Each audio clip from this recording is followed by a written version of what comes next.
Good evening, everyone. It's Lindsey Baker with the Action Hour. Today I'm here with Patrick Batteullo, who is the president and founder of Horse Racing Wrongs. Patrick, thank you for being on today. And I know you have a lot you want to share with us, and I want to get into that, but I just want to show our audience, just kind of bring them up to date on what has been happening. And there was a recent incident that I'd like to share with everyone. So let's go ahead and play that right now at Delta Downs. And they're off in the fifth at Delta Downs. Good break on the outside by Shiza Leaving You. Moving up in the middle, Cash Train B on the far outside, JP La Venedita. And down on the inside, Z Runaway Train. Z Runaway Train wins it. We had a horse go down right before the wire.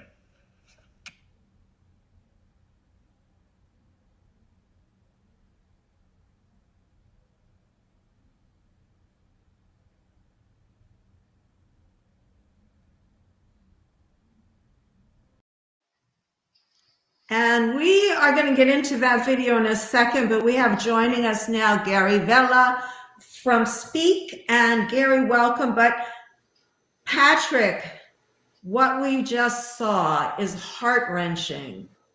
I understand that the horse was injured both front legs in this incident, this horrific incident. Can you tell me what happened and describe that injury, please? Sure. He broke both front legs and was euthanized on the track. And a couple things, Lindsay. First off, this happens every single day. This is horse racing, what you just saw. Second, it really speaks, and we get this a lot with the video clips, it speaks to the desensitization of these people involved in horse racing. They're so inured to the killing, the maiming and the killing, that they talk in very nonchalant terms about a sentient being breaking down in a horrific fashion, dying in pain, suffering right to the end, and saying things like, oh, a horse went down, we just had a spill. Again, they are so morally disconnected from what is happening, or what a rational person sees when viewing a video like that. And so that's part of what we're up against, is people who are entrenched in this industry, and not just the ones working within, but the lifelong fans, again, just desensitized to the killing. Yes. And I want to just bring Gary in now. Hi, Gary. Gary, thank you for being on. And you had sent over some press releases from an Arizona horse racing incident over there. And I'm going to be playing a video, and this ties in right to what Patrick was saying regarding the euphemistic speech, the way they talk about it, the nonchalantness. I think it'll speak for itself. Let's go ahead and watch that. Sure. Sean Rito has been around for almost 80 years. It had just resumed racing this last weekend after a year and a half because of COVID. And shockingly, in the meet's first weekend, 4 horses had to be euthanized. These horse deaths now sparking change and calls from animal rights organizations to do something. You know what? It's sadness you don't get over, but I'm excited for next weekend. According to the Rito Racing management team, 2 horses broke down after racing this weekend. Another died in an accident in the saddle area, and another died of natural causes. Mike Weiss is the general manager at Rito Park. He's been in horse racing for more than 40 years, and he says Rito is a safe track. We had a couple incidences, which is sad and horrible. A couple were just freak incidences. They weren't even involved with racing. We do pride ourselves in equine welfare. We pride ourselves in doing everything we can to do it right. We have the veterinarians checking the horses, pre-race check them. Gary Vella is the president of the local Speak chapter, an animal rights organization. He tells us his group was out at the track protesting on opening weekend. Every time they step out of the gate, it's a roll of the dice, whether or not they're going to make it around the track without an injury. And too many of the injuries require that the animal be euthanized. White says the last couple of years of racing in Tucson saw no horse fatalities. He believes this is an extreme case. It'll get better every weekend, I believe, too. You know, I mean, we didn't have a lot of time to open. And I did talk to jockeys Saturday, and they were telling me the track's in great shape. But anytime you have 112-pound athletes steering a 1,200-pound athlete going 35 miles an hour, something can happen. And horse racing now, that's the only way you're going to end the deaths. Now, back in 2018, 4 horses died during the meet here at Rito. There are still 10 race days left in the 2022 meet, and Vella says his organization will be out here each weekend to protest. All right. I would love to get both of your comments on that clip we just saw. I'll start with Gary. Gary, go ahead. Can you hear me? Well, yes. Can you hear me? Yes, sorry. Oh, okay, Hello? very good. Sorry about the technical difficulties earlier. I had to actually reboot That's my fine. PC No and worries. come back in from. Yeah, the track manager had a gift for minimizing, through his language, which is, true about so many animal abuse issues. They always have a, nice little harvested term, for dead animals. But yeah, he does that routinely when he's in media. And he also misrepresented the number of horse deaths that they had in 2019 and 2020, which I've gone to great lengths to correct in the public eye through letters to her and follow-up news reports and what have you. Yes. And Patrick, Gary, I'm having a little trouble. You're cutting in and out a little bit, and your picture is freezing up a little bit. So I just wanted to let you know about that. I don't know if there's anything we can do about it. Hopefully we'll be able to hear you. But that was happening on the yeah. So Patrick, the video when I was watching it. Yeah, the video that I showed, I want to apologize for that. That's the way the video is if you go to the site. And I just thought it was important enough to show it. If we can edit it out later for the part we're going to use later. But anyway, Patrick, I would like to get a little bit of your input on what we saw there. And I believe that what Gary was referring to, please correct me. And I do invite Mr. Mike Weiss on at any time to give his side of the story, or anyone else involved in the racetrack or in the weight racing industry. But from what I understand, the FOIA reports show that there were indeed some injuries, and that's, I think, what Gary was referring to. Patrick, could you weigh in on that? As a matter of fact, there were 3 more deaths after that. So 12 race dates, 7 dead horses. In what universe is this acceptable? And that clip with that GM is a perfect illustration of how this industry has handled these deaths for its entire history, but especially since 2019 when Santa Anita happened and the media started to finally focus on racehorse deaths with regularity. They distract, they deflect, they dissemble, they deceive, they outright lie to the public about what's happening. And when they are caught, when there is a red hot spotlight on a particular track or a particular state, they come out with all these empty promises of new safety protocols. They're going to put more vets on during training and pre-race. They are going to re-examine the track surface, and they talk in highly technical language about water content and cushion depth. They talk about medical records being more transparent, coming down harder on the cheaters. All this is intended to assuage an increasingly uneasy public. And what we do at Horse Racing Wrongs is we report facts. All of our information comes from the industry itself through FOIA requests. And our numbers have not changed in any significant way since we started doing this in 2014. We confirm roughly 1,000 kills annually across America. but for various reasons, which I can go into, there are huge piles of data, dead horses that is, that are missing from that number. So we estimate that conservatively over 2,000 horses are killed at U.S. tracks every year. That's almost 6 every single day. Again, how is this morally acceptable in the 21st century? So that was a great clip to show, because this is what we are up against. I've seen this time and again. Horse Racing Wrongs began in 2013, and anytime, especially at the high profile tracks like Saratoga here in New York, Santa Anita in California, any of the Kentucky tracks, when they're caught, and that's the only way to put it, when they're caught and the public is paying attention, the media is paying attention, they come out with all this nonsense, this garbage about how they will leave no stone unturned.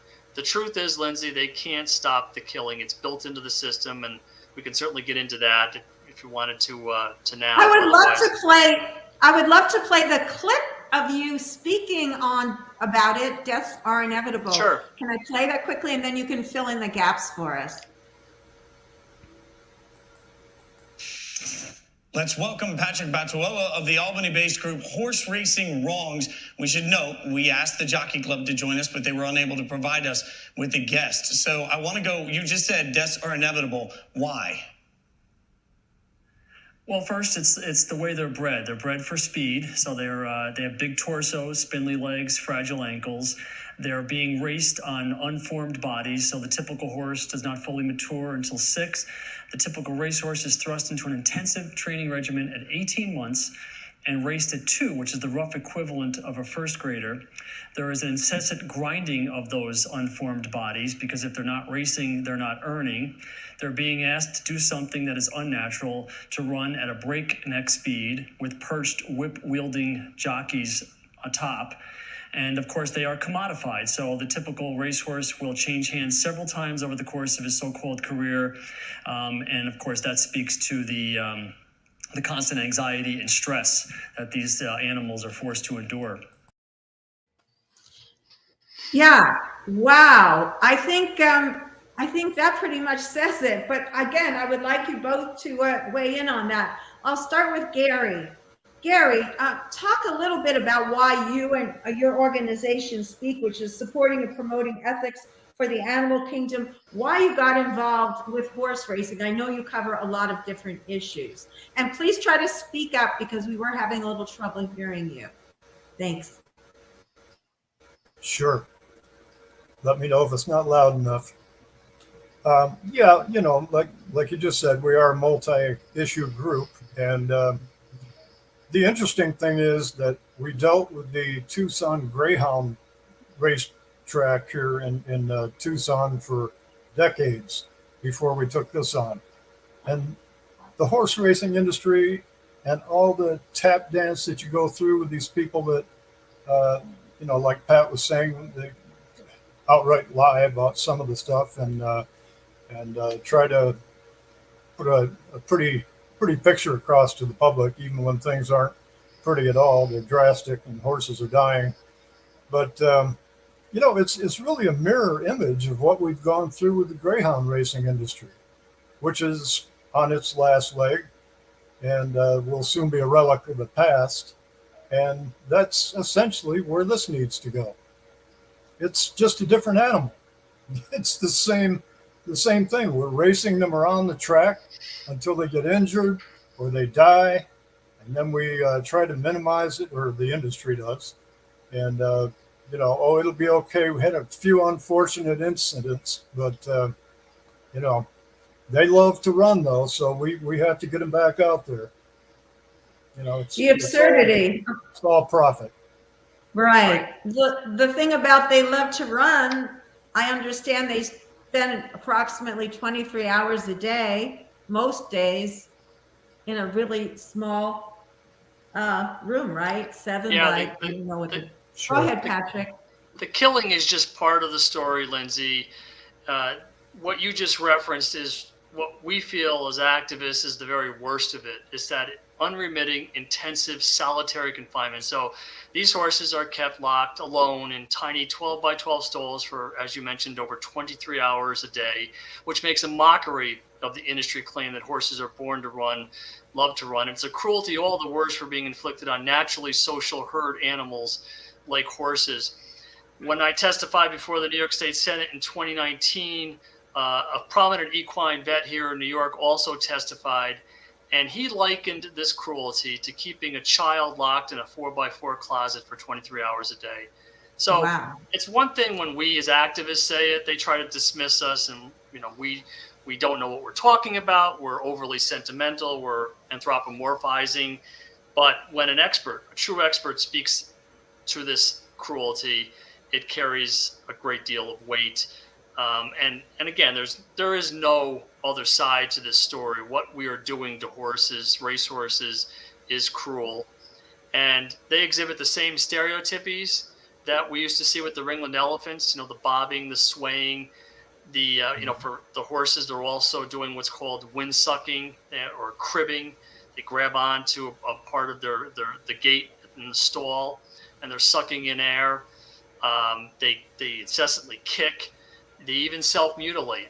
These are clear, unequivocal signs of mental and emotional distress. And this is the way we're keeping these animals for a period of years. So it's one thing to die out on the track, but it's that everyday cruelty that for us is the most heart-rending of all. And make no mistake, this is something that will not change. So the industry can talk all they want about reforms. Most of that is focused on drugs, which, in my opinion, gets way too much attention in the media and with the public. The clear suggestion is that all it needs is a bit of a house cleaning, like baseball during the steroid era, and somehow horse racing can be made whole. Drugging and doping is a part of the problem, but it's not nearly the worst of what happens to these horses. And again, we go back to that confinement and isolation. They're not going to allow these horses to be horses because they're assets, they're commodities, and they need to protect those assets by keeping them secluded by themselves in a tiny stall. Which drives the horses mad, basically. Absolutely. It's, again, we used to see it with the ringland elephants and that swaying and weaving. Those are stereotypies. These are signs of mental and emotional suffering. Any animal ethologist, any animal behaviorist will tell you what that is. And it's clear suffering. And like Gary said, the obvious comparison is dog racing. And in regard to how the relative animals are treated, there is not a whit of difference between the two forms of animal racing. In fact, I would argue that horse racing is worse because of slaughter. Most of the spent or simply no longer wanted racehorses end up in Canadian and Mexican slaughterhouses. And just so your viewers know, there are no active equine slaughterhouses on U.S. soil. They were defunded back in 2007, so there's no money for USDA inspections. They haven't been banned, but presently they're not operating. So we ship them, which in and of itself is a horror, in these crammed trucks for hundreds, if not thousands of miles to Canada and Mexico, where they meet this horrific, bloody, violent end. I term it equine hell. That's the only way to describe what is in store for these horses. And again, most of the so-called retired racehorses end up at the slaughterhouse. We're talking between 10 and 15,000 every year. Wow. So we talk about the on-track deaths. They're also dying back in their stalls from things like colic, which is a painful, terrifying abdominal affliction, laminitis, which is excruciating inflammation in the feet. They die of parasitic infestations, neurological disorders, respiratory infections, and as I often see in the FOIA documents, they're simply, quote, found dead in the morning. These are still very much active racehorses. They're in between races, and most of them are mere pubescents. We're talking 2, 3, 4-year-old horses. And just getting back to the inevitability, one thing I didn't mention in that clip with ESPN, that incessant grinding we see in the states that give us a lot of detail with we get full necropsy reports from states like Kentucky, Maryland, and California. I see time and again 4, 3, even 2-year-old horses dying with chronic conditions like osteoarthritis and degenerative joint disease. Again, clear evidence of the incessant pounding these pubescent bodies are forced to absorb. That's why they die in such massive numbers, not the drugs. The drugs are a part of it. Yeah, they shoot them up to mask injury, to numb pain, but that is not the primary reason why racehorses are dying. And we're seeing it in real time. New York fancies itself as the standard bearer when it comes to safety protocols. And I have shown, again, using their own numbers, that the death totals have not changed a lick in the several years since they supposedly put all these new reforms and welfare improvements in place. So it's all a big lie. And we call it the big lie on the website. This is horse racing kills horses. It's a fact. And that will not change. And like Gary said, the only way to change it is to end horse racing altogether. Right. And I want to get into more of that a little bit later. But what I want to do now is talk about because our show's called Action Hour, and I want to give folks some things they can do. First of all, you can share out this video. You can go to horseracingwrongs.com. You can also go to Gary's website. I mean, you have a website, you have a Facebook page that people can find you at. Right. So there's that, facebook.com, PG Speak Tucson. And of course, the organization is Speak. And then we have the horseracingwrongs.com. But I want to ask each of you, and I'm going to start with Gary. Gary, how you got this whole thing going? You sent out press releases. You actually got on the news, your local news in Tulsa, I believe it was. Was it Tucson? Tucson, sorry. Tucson. I've been to Tulsa. In Tucson, you did all this work, and you made this happen. So can you talk about what people can do, like, and working in cooperation? Maybe that's where Patrick can come in with Horse Racing Wrongs. Let's talk a little bit about that. We'll get into more details later, but go ahead, please. Well, the collaboration is really the key, item when it comes to resisting something like this. You have to remember you're dealing with an industry. It's not just your local track. It's tracks nationwide. It's all the same problem. And we and I want to emphasize the positive nature of the collaboration we've had with Horse Racing Wrongs since we started working with Pat and Nicole. Been extremely helpful. Materials, data, almost spontaneous FOIA information about the horse deaths here at the local track. And that's been super. So we have a very solid connection on that front. And, for the average person, you just got to make a sacrifice. You got to say, this is crazy what they're doing to these horses. And if I don't get myself out there for an hour or an hour and a half at the track next weekend at the next race, how can I sit around and whine about it? If I'm not doing something about it, you have to be there. You have to get into the action and make a difference. Right. And you have some photos here from some of the events you sent me.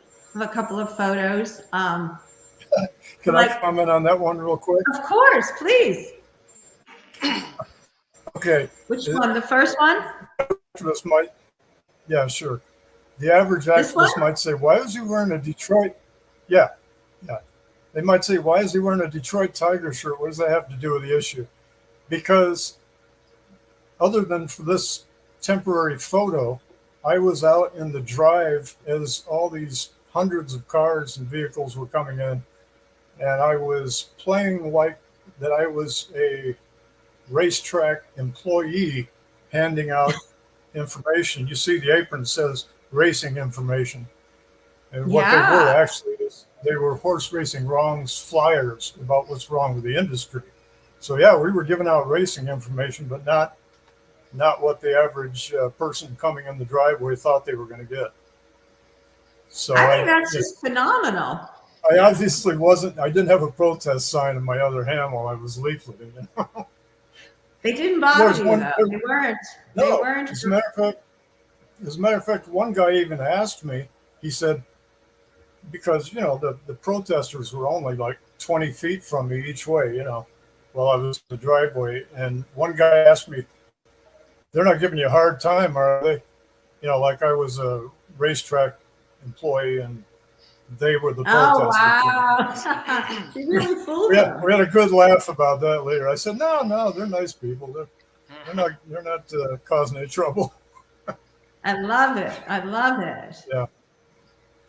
So where were we? We're going to talk about Patrick. Can you come in and talk a little? I know that it's mostly Nicole that does the protest organizing. Your Yeah, but in colleague- this, right, and Gary's group is a perfect illustration again of that, like he said, collaboration. So what happens is we identify local animal rights groups, or they reach out to us and they want to stage a protest at their local track.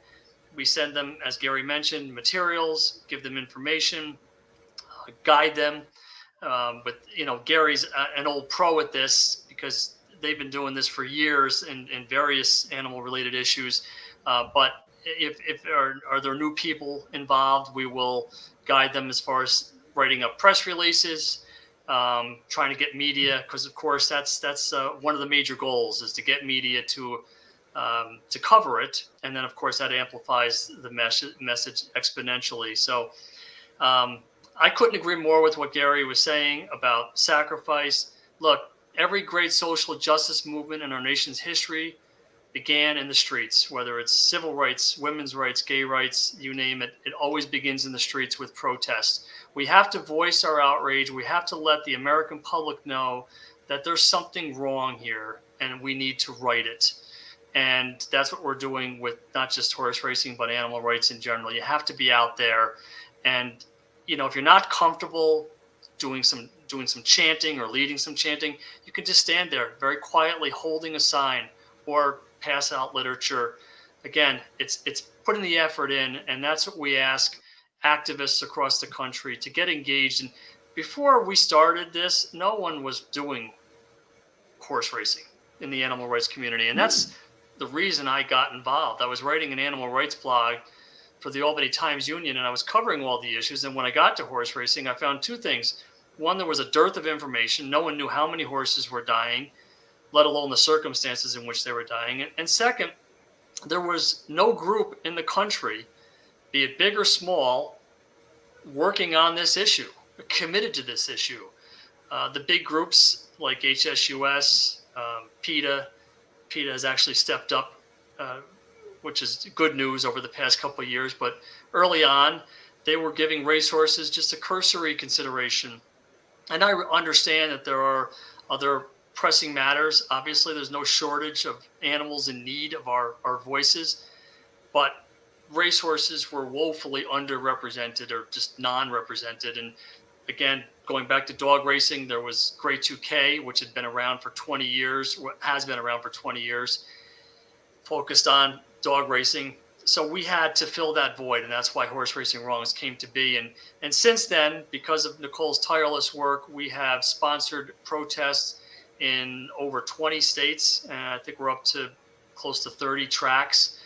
And it's, again, that's the best way for people to get involved in this issue is if you're near a track that's staging a protest, please join. If there is no protest, then reach out to us and we'll get you started. Right. Can you just talk a little bit about, I understand, I know you guys use the two-prong approach of protests and then reporting on the FOIA reports and getting that information out. What about anything that we can do with the political leaders? Can we use our state representatives? Is there any success with that? I'd like you both to weigh in on that, but we'll start with Gary. Sure. If you don't mind. Sure. I think that's essential in pretty much any issue, because all of your efforts and your energy cannot just be at the curb level on the turf. You have to write letters to the editor so we get the public engaged and let them know what's going on. Because obviously not everybody's going to drive by your protest on a given day. You can just reach tens of thousands of people through the public venues like newspapers and what have you. And the legislative level, of course, some of it drops on deaf ears because some politicians are just not very progressive or constructive when it comes to issues that we need them on. But there are a lot of concerned politicians out there also that will take it to heart, and you have to let them know, I'm a constituent in your district, and I really expect you to do whatever you can about this issue. Give them the facts. Yeah. A lot of them aren't aware until we let them know.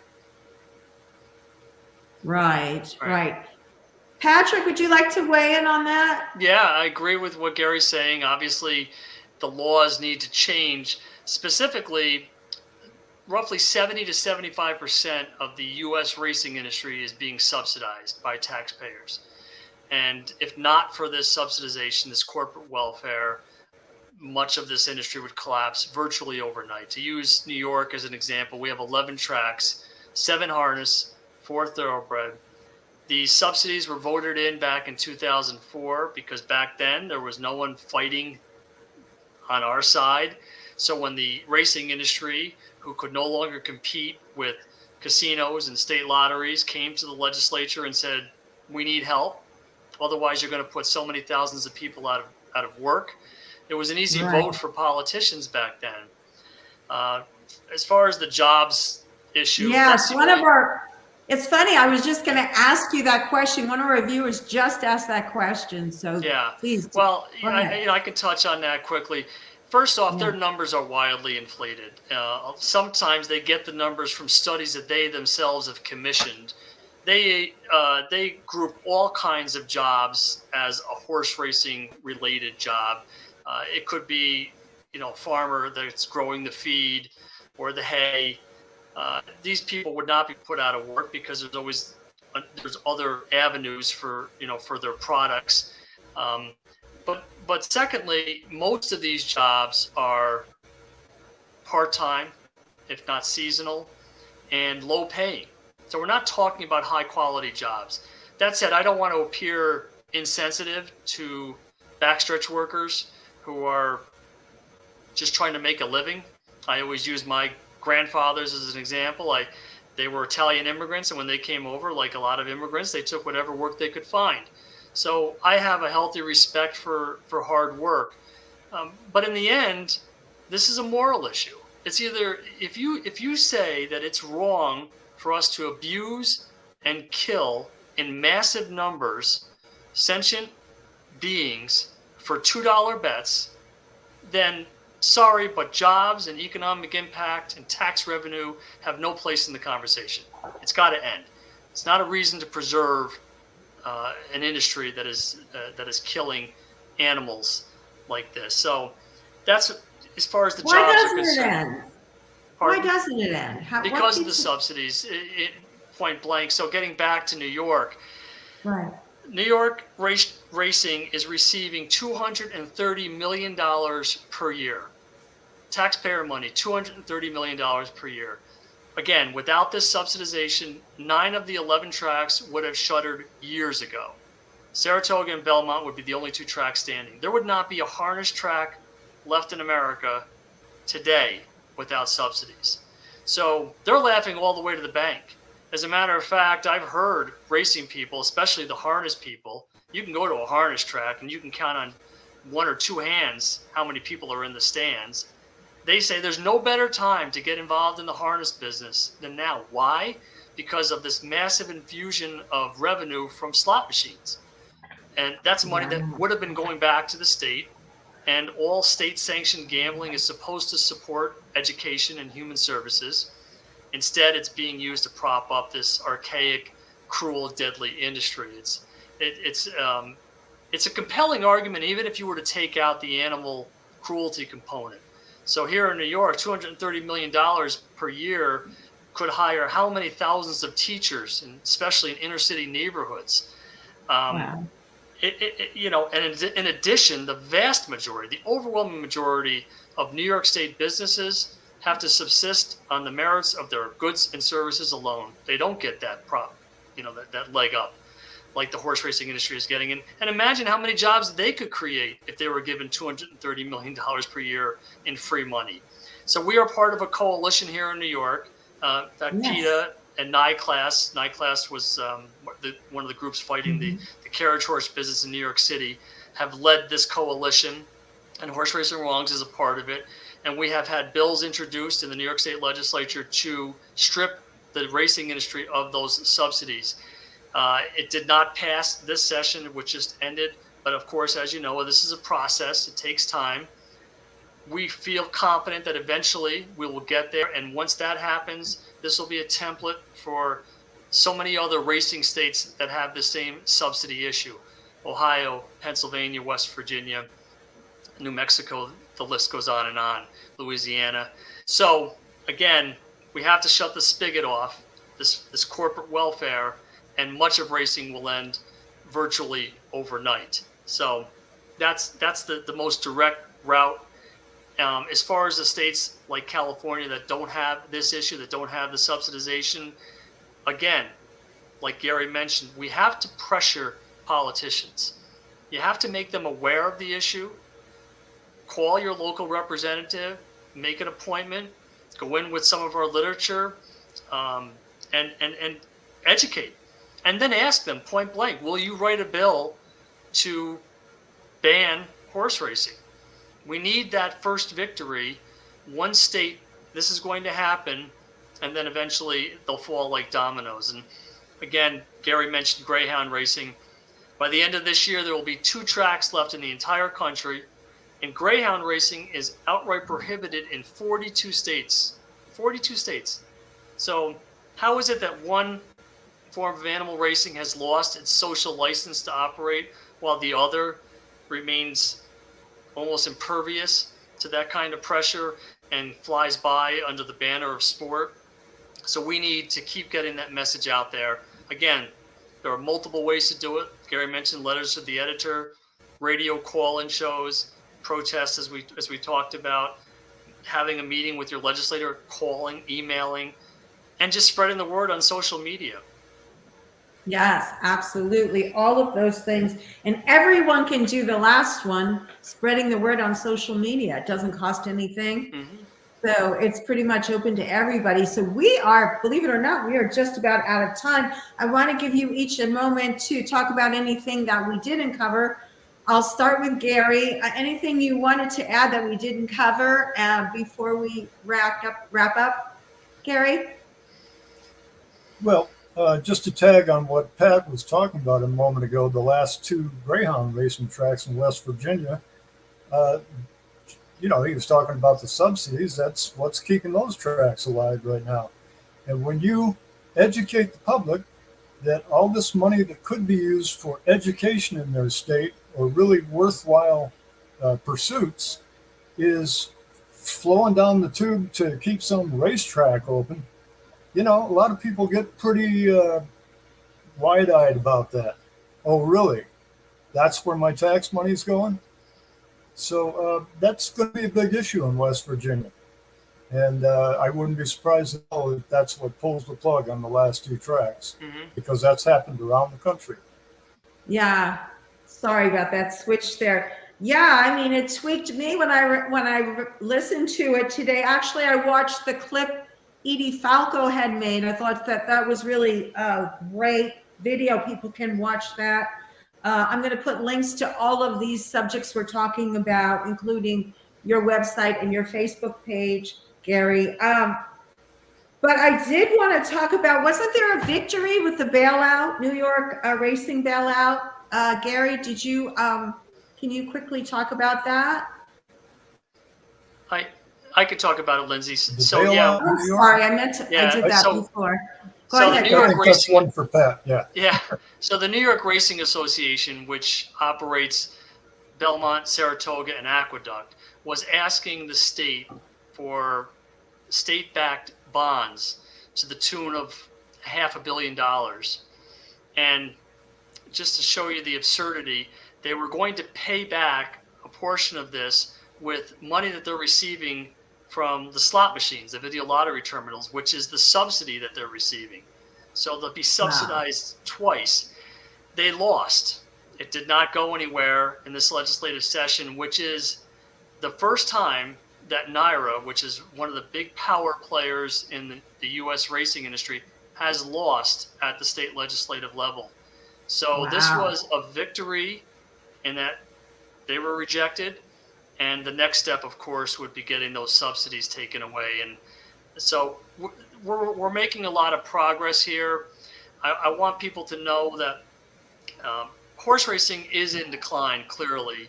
Since the year 2000, 42 tracks have closed and only 2 new ones have opened, and that they only because they are receiving taxpayer money, of course. So they're not building new tracks without that subsidization.